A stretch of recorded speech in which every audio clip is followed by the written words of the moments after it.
কক্সবাজারে সৈকতে রাখা সারি সারি নৌকা, এসব নৌকা দিয়ে গভীর সমুদ্রে যান জেলেরা। নান্দনিক এমন দৃশ্য নজর কাড়ে যে কারো, তবে মাছ শিকারে এসব নৌকার সৌন্দর্যের কাছে হার মানায় সাগরের জেলেদের জীবন সংগ্রামের গল্প। বাড়িতে স্ত্রী সন্তান রেখে জীবনের ঝুঁকি নিয়ে গভীর সাগরে যান জেলেরা। কখনো এক সপ্তাহ, কখনো 10 দিন, কখনো বা পেরিয়ে যায় মাস। তবে মাছ শিকারের আনন্দের মাঝে মাঝে মধ্যেই যোগ হয় করুণ বিষাদ। দীর্ঘদিন পরিশ্রমের পর মাছ নিয়ে ফেরার পথে ডাকাতের কবলে পড়েন এই জেলেরা, আর এতে হারাতে হয় মাছ, নৌকা সহ প্রয়োজনীয় সবই। সাগরে যাইলে ডাকাইতে দৌড়াই, মেশিন ভাঙি দে, মানে কল করার আগে মাছ নিজে গই, মানে মারা ধরা করে, মানে কি করে আর সাগর মধ্যে শান্তি না পাই, পুরো তো শান্তি না পাই, সাগরে তো শান্তি না পাই। প্রথমে এই ডিসেম্বরের 10 তারিখ থেকে কক্সবাজার নাজের থেকে রওনা দিয়েছিলাম সাগরে গেছি। আপনার 110 কিলোমিটার দূরেও চলে গেছি। ওখানে গিয়ে জাল বসাইছিলাম। জাল বসানোর পরে 8-9 দিন ফিশিং হয়েছে। একটা ট্রলার ডাকাতে সব মাছ, এমনকি এই যতগুলো ড্রাইভার আছে সবাইকে মারধর করে মাছ নিয়ে গেছে এবং ইঞ্জিনটা নষ্ট করে দিয়েছে। এরা সাগরের মধ্যে 3-4 দিন ধরে বাঁচছিল। আসার সময় আমাদের দেখা হয়েছে, দেখার পরে আমাদেরকে বলছে যে আমাদেরকে ডাকাতি হয়েছে, ডাকাতি হওয়ার পর মাছ নিয়ে গেছে। তারা মারে ধরে ওইসা করে জিল লেভালে, মোবাইল লেভালে, মেশিন ভাঙায় ফেলায়, এই আর কি।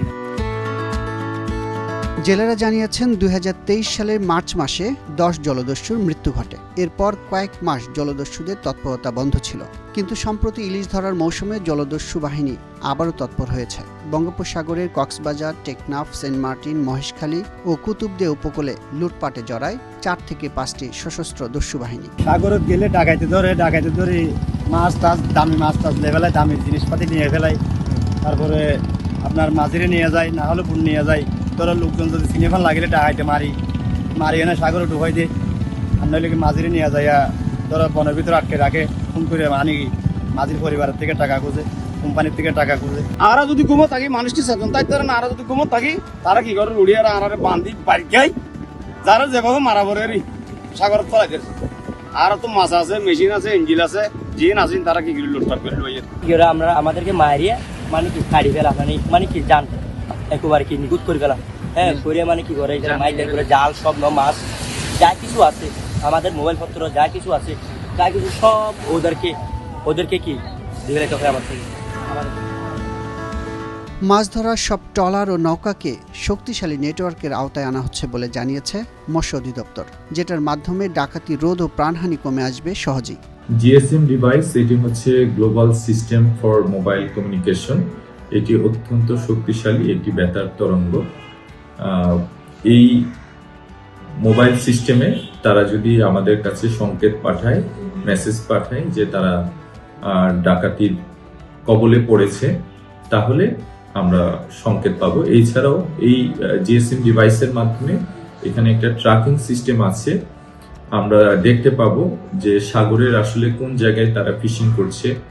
তারা যদি কোনো সমস্যায় পড়ে, তাদের ইঞ্জিন বিকল থেকে শুরু করে ডাকাতের কবলে অথবা ঝড়ের কবলে যদি পড়ে, ঘূর্ণিঝড়, ঝড় এবং এই ধরনের জলোচ্ছ্বাসের কবলে পড়ে, তাহলে সেক্ষেত্রে আমরা তাদেরকে রেস্কিউ করার জন্য সংশ্লিষ্ট যে উদ্ধারকারী বাহিনী আছে তাদের কাছে মেসেজটা পৌঁছাতে পারবো। মূলত এটি হচ্ছে আসলে তাদেরকে ট্র্যাকিং করা।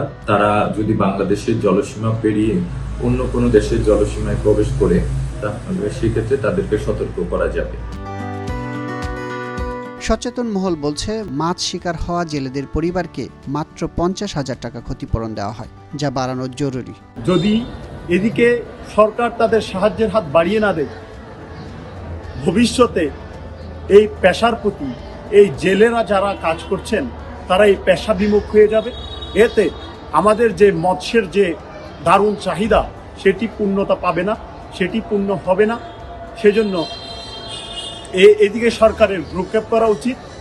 একটি জীবনের মূল্য এই অল্প টাকা দিয়ে কখনোই করা সম্ভব না। জেলা মৎস্য অধিদপ্তরে দেওয়া তথ্য মতে কক্সবাজারে নিবন্ধিত জেলে রয়েছেন 64,371 জন, আর নিবন্ধিত নৌযান রয়েছে 5,213টি।